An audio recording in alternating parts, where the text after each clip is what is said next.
आचार्य जी online. नमस्कार भैया बहन।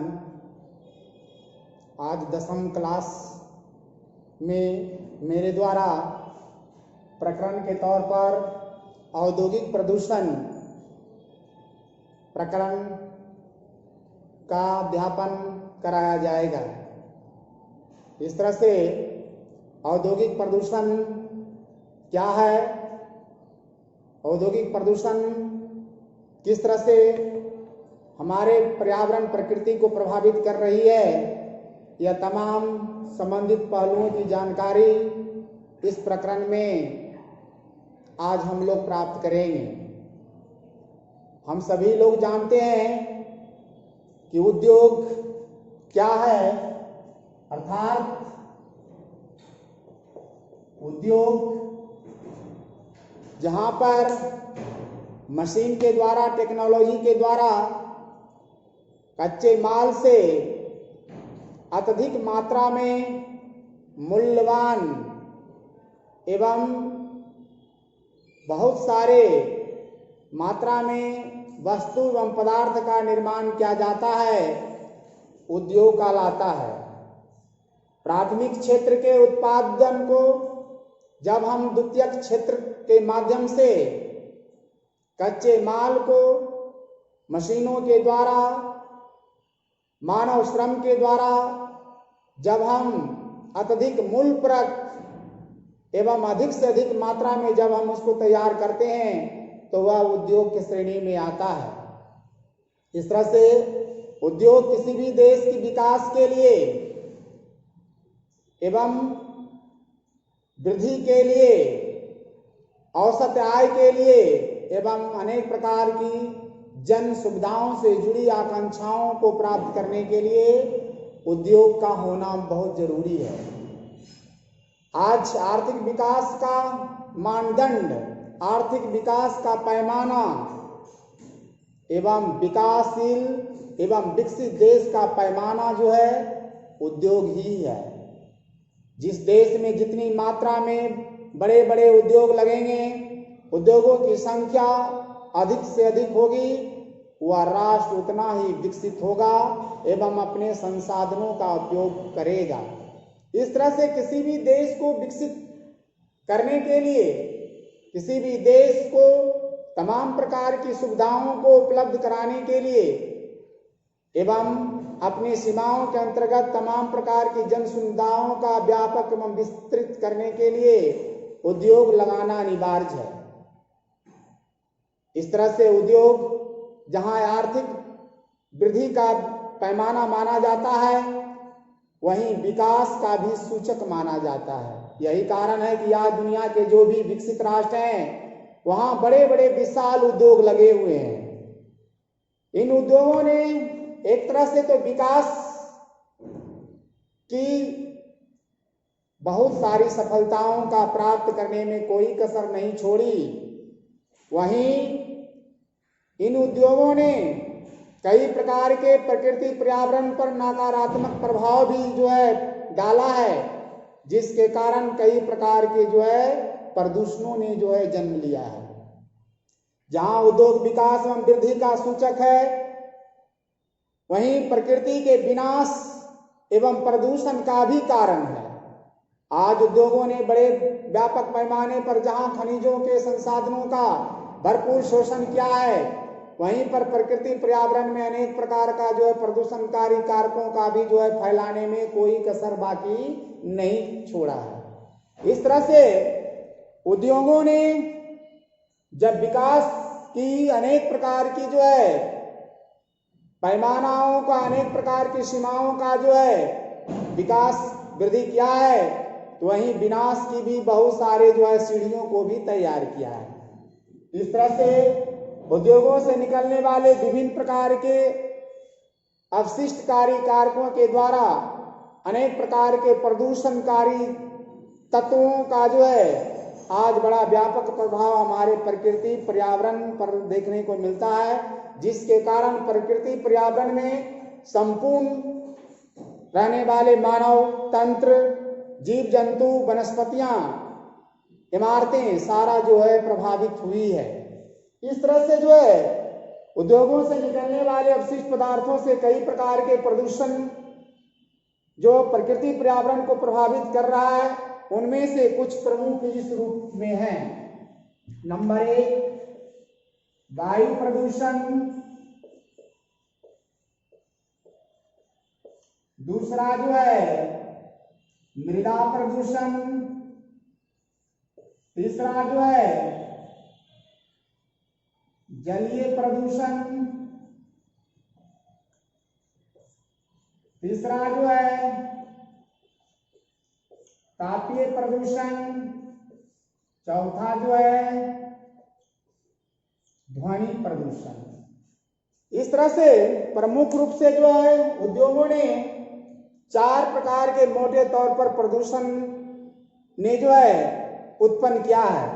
वायु प्रदूषण, मृदा प्रदूषण, जलीय प्रदूषण, तापीय प्रदूषण एवं ध्वनि प्रदूषण। वायु प्रदूषण अर्थात वायुमंडल में अवांछित एवं अलाभकारी जब गैसों की मात्रा, अनडिजास्टेबल गैस की मात्रा जब बढ़ जाती है, उसको हम वायु प्रदूषण की श्रेणी में रखते हैं। चाहे वह कार्बन मोनोऑक्साइड की बात हो, सल्फर डाइऑक्साइड की बात हो, कार्बन डाइऑक्साइड की बात हो एवं सल्फर ट्राइऑक्साइड की बात हो, यह सारे जो है वायु प्रदूषण का जो है कारण बनता है। इस तरह से कल कारखानों से लेकर के चिमनियों, ईंट भट्ठों, गाड़ियों के चलने के कारण हवा में जो है हानिकारक गैस हमेशा मिलते रहते हैं। उद्योगों में बनने वाले विभिन्न प्रकार के जो वस्तु निर्माण होते हैं, उनको निर्माण करने में जो ईंधन व ऊर्जा का खपत किया जाता है, उससे जो विभिन्न प्रकार के गैस निकलते हैं, वह गैस हमारे पर्यावरण में मिलता है, हमारे वायुमंडल में मिलता है और इस तरह से जो है यह हमारे वायु को प्रदूषित करती है। इंसान को जीवित रहने के लिए जो है ऑक्सीजन की बहुत जरूरत होती है और यह ऑक्सीजन प्रकृति ने हमें जो है उपहार स्वरूप दिया है इंसानों को जीवन जीने के लिए। लेकिन आज इंसान अपनी सुख सुविधाओं को बढ़ाने के लिए यह प्रकृति प्रदत्त जो उपहार हमें प्रकृति ने मुफ्त दिया है, उसका भी हम भरपूर शोषण कर रहे हैं और हम भले ही भोजन के अभाव में, पानी के अभाव में कुछ दिन जीवित रह सकते हैं, लेकिन वह दिन दूर नहीं जब इंसान हवा के बगैर कुछ चंद मिनटों में उनकी जो है जीवन लीला समाप्त हो सकती है। अगर आप मानव स्वास्थ्य को, जीव जंतु को, पेड़ पौधे को अगर स्वच्छ एवं हरियाली युक्त अगर रखना चाहते हैं, पारितंत्र पर्यावरण को अगर स्वच्छ एवं साफ सुथरा रखना चाहते हैं, उनके फेफड़े को अगर मजबूत रखना चाहते हैं, तो हमें जो है वायु प्रदूषण को कम से कम करना होगा। इसके लिए जितने भी प्रकार के प्रदूषणकारी नियंत्रण जो तत्व हैं, उपकरण हैं, उसका उपयोग करना होगा, क्योंकि अभी हम वर्तमान समय में न तो विकास को रोक सकते हैं, न ही विनाश को बुला सकते हैं। दूसरा जो प्रदूषण है मृदा प्रदूषण। जिस तरह से हमारे देश में लगातार जनसंख्या बढ़ रही है, इस विशाल आबादी को खिलाने के लिए उनकी हर प्रकार की आवश्यकताओं का भोजन, वस्त्र, आवास, पढ़ाई लिखाई, दवाई के लिए हमें इसी भूमि संसाधन का, भू संसाधन का उपयोग करना होगा। अगर हम न्यायोचित विवेकपूर्ण नियोजन के तहत अगर इस प्राकृतिक संसाधन भूमि का अगर उपयोग करते हैं विभिन्न प्रकार के कार्यों में, तो यह ज्यादा दिन तक हमारी आवश्यकताओं की पूर्ति करेगा, हमें वस्त्र देगा, हमें भोजन देगा, हमें आवास देगा, हमें अपने गोद में लेकर के आश्रय प्रदान करेगा। लेकिन यह तभी तक होगा जब हम इस भूमि के साथ हमारा संबंध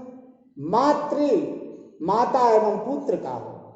लेकिन जब हम पुत्र के रूप में, जब हम पूतना मां की तरह व्यवहार करेंगे, कृष्ण और पूतना का संबंध अगर यहाँ स्थापित होगा, तो हम भूमि का हर रस को निचोड़ जाएंगे और इस तरह से यह मृदा जो उर्वर है वह अनुर्वर हो जाएगी, बंजर हो जाएगी और फिर माँ के पास देने के लिए कुछ भी नहीं बचेगा। माँ का आंचल सब कुछ नौसावर हो जाएगा, सब कुछ समाप्त हो जाएगा। और आप कल्पना कर सकते हैं कि जब माँ के पास देने का कुछ भी नहीं रहेगा, दूध के साथ प्यार आंसू भी नहीं देने का रहेगा, तो किसी भी जीव का परिवृष संभव नहीं है। इसलिए जननी जन्मभूमि स्वर्गादपि गर्यसी का जो है हमेशा मूल मंत्र को ध्यान में रख करके जो है इस प्रदूषित मृदा को बचाना है। अधिक मात्रा में आज किसान जहां विभिन्न प्रकार के अकार्बनिक खाद का प्रयोग कर रहे हैं, विभिन्न प्रकार का इंसेक्टिसाइड पेस्टिसाइड का उपयोग कर रहे हैं, हरित क्रांति के कारण जहां अधिक से मात्रा में सिंचाई का उपयोग कर रहे हैं, उर्वरक का उपयोग कर रहे हैं, इसके कारण जो है हमारी मृदा प्रदूषित हो रही है। जरूरत है कि हमें कम से कम इनऑर्गेनिक फर्टिलाइजर का प्रयोग, उद्योगों से निकले अपशिष्ट एवं गर्म तत्व पदार्थ को परिष्कृत करके ही इसमें डालना होगा। तभी जाकर के जो है यह मृदा जो है वसुंधरा अच्छी रह सकती है और हमें अपना आश्रय प्रदान कर सकती है। तीसरा जो प्रदूषण है वह जलीय प्रदूषण है। जल का उपयोग हम विभिन्न प्रकार के कार्यों में करते हैं, इसके साथ साथ जल का प्रयोग हम जो है उद्योगों में प्रशीतक के रूप में भी करते हैं। उद्योगों में बनने वाले जितने भी प्रकार के पदार्थ होते हैं उसको प्रशीतक के रूप में भारी मात्रा में जल की जरूरत पड़ती है, और इस जल का उपयोग कर लेने के बाद उसे जो है पुनः जलीय स्रोत में ही जो है बगैर परिष्कृत किए हुए ही बहा दिया जाता है, डाल दिया जाता है, जिसके कारण जल में रहने वाले तमाम प्रकार के जो जीव जंतु हैं उन्हें कई प्रकार के परेशानी एवं कष्ट होते हैं। अगर जलीय पारितंत्र को बचाना है, इस प्रकृति पर्यावरण वायुमंडल को अगर विचित्रताओं से अगर भरा पूरा रखना है तो इसकी जिम्मेदारी मानव समाज पर ही है। मानव प्रकृति का वह प्राणी है जिसकी जिम्मेदारी प्रकृति को जो है सुशोभित पुष्पित करने की है या फिर विनाश करने की है। यह श्रेय मानव को ही जाता है। मानव चाहे तो प्रकृति को सुंदर बना सकता है या चाहे तो उसको बदसूरत भी बना सकता है। यह जिम्मेदारी जो है हमारे कंधे पर निर्भर करती है। अगर हम आने वाली पीढ़ियों को अच्छा अगर जल देना चाहते हैं, अच्छा भूमि अगर देना चाहते हैं, अच्छा अगर हवा देना चाहते हैं, तो हमें अपनी आवश्यकताओं का, अपनी इच्छाओं का, अपनी अपेक्षाओं का, अपनी जो है जिज्ञासाओं का कम करना होगा। कम से कम संग्रह करने की भावना करनी होगी, तभी जाकर के जो है हमारा भविष्य, हमारा पर्यावरण सुखमय एवं सुंदर होगा। इस तरह से उद्योगों से निकलने वाले विभिन्न प्रकार के कूड़ा कचरा करकट, उद्योगों से निकलने वाले गर्म एवं अपशिष्ट पदार्थ के साथ साथ मल मूत्र, लाश एवं विभिन्न प्रकार के मूर्तियों, वस्त्र उद्योग में प्रयोग किए जाने वाले विभिन्न प्रकार के रंजक को हमें जो है परिष्कृत करके ही जो है जलीय क्षेत्र में बहाना होगा, तभी जाकर के जो है जल प्रदूषण को हम कम कर सकते हैं। आने वाले समय में जल प्रदूषण इतना बढ़ गया है कि हमारा भूमिगत जल, अंडरग्राउंड वाटर भी जो है वह पोल्यूटेड हो गया है, अर्थात हमारे गिलास का हर बूंद जो है वह प्रदूषण से भरा पड़ा है। जरूरत इस बात की है कि उसको जो है फिल्टर करके, उसको कम से कम खर्च करके हमें जो है इस जल प्रदूषण को जो है बचाना होगा। तीसरा जो नंबर का, जो चौथे नंबर का जो प्रदूषण है वह प्रदूषण है तापीय प्रदूषण। उद्योगों से निकलने वाले गर्म पदार्थ को nuclear power plant, thermal power plant से निकलने वाले जल को बगैर ठंडा किए हुए जब हम जल के वाटर बॉडीज में जब बहा देते हैं तो यह जो प्रक्रिया है वह तापीय प्रदूषण का कारण बनता है।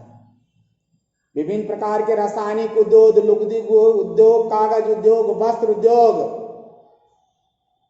एवं अनेक प्रकार के इंसेक्टिसाइड, पेस्टिसाइड तैयार करने वाले उद्योग से निकलने वाले जो है अपशिष्ट जल को जब हम इन जलीय क्षेत्र में बहाते हैं तो यह तापीय प्रदूषण का कारण बनता है। आज महाशक्तिशाली बनने के लिए एवं आने वाले समय में सामरिक क्षेत्र में अपनी जो है बलिष्ठता सिद्ध करने के लिए, श्रेष्ठता सिद्ध करने के लिए आणविक एवं परमाणविक परीक्षण जो समुद्री क्षेत्रों में होता है, इसका भी कारण जो है तापीय प्रदूषण ही है। जरूरत इस बात की है कि वसुधैव कुटुंबकम का जो है परिचय देते हुए हमें एक विकास की अलग जो है प्रक्रिया बनानी होगी। ध्वनि प्रदूषण आज एक प्रचलन सा हो गया है। शादी विवाह, मुंडन इत्यादि में, सांस्कृतिक कल्चर में बड़े जोर से गाजे बाजे, लाउड स्पीकर एवं डीजे बजाया जाता है। इस डीजे के साथ साथ थिरकने वाले लोगों को यह पता नहीं कि हमारे पास में जो रहने वाले लोग हैं वह हृदय से जो है पीड़ित हैं, हृदय बीमारी से पीड़ित हैं और उनमें हाइपरटेंशन हो सकता है, हृदय की रोग बढ़ सकता है, मानसिक तनाव बढ़ सकता है, दिल की धड़कन तेज हो सकती है, रक्तचाप बढ़ सकता है और अशांति एवं असंतोष उत्पन्न हो सकता है। जरूरत इस बात यह है कि सौम्यता एवं सरलता का परिचय देते हुए एवं अकाल प्रसव इत्यादि को जो है कम से कम करने के लिए हमें यह ध्वनि उत्पादन करने वाले जो विभिन्न प्रकार के यंत्र हैं उसको जो है वादन पर रोक लगानी होगी। विभिन्न प्रकार के ड्रिलिंग मशीन के द्वारा, विभिन्न प्रकार के उद्योगों में, कल कारखाने के द्वारा, अवकाश में उद्योगों से निकलने वाले सायरन के द्वारा एवं बड़े बड़े विशालकाय भीमकाय गाड़ियों के हॉर्न के द्वारा जो है ध्वनि प्रदूषण भारी मात्रा में निकलती है, जिसके कारण हमारा जो है श्रवण अक्षमता भी विकसित हो सकता है। हम जो है बहरे हो सकते हैं, हम हृदय की बीमारी से ग्रसित हो सकते हैं, मानसिक संतुलन हमारा छिन सकता है, हम खिन्न हो सकते हैं। और अगर कोई व्यक्ति हृदय से बीमार है, मन से बीमार है, अशांत है, तो वह जो भी काम करेगा उसमें केवल गलती ही करेगा। तो जरूरत इस बात की है कि एक सरल, सादगी, संपूर्ण एवं अच्छी जिंदगी जीने के लिए जो है हमें पर्यावरण पारितंत्र के साथ एक मददता उत्पन्न करेगा। सतत पोषणीय प्रक्रिया के तहत हमें विकास की भी जो है गाड़ी को बढ़ाना है और जीवन को स्थित बनाए रखने के लिए विनाश को भी कम करना है। इस आशा एवं अपेक्षा के साथ जो है इस टॉपिक को अभी जो है समाप्त किया जाता है। गृह कार्य में आप नोट कर लेंगे, विभिन्न प्रकार के प्रदूषणों के बारे में अपने शब्दों में लिखें। धन्यवाद।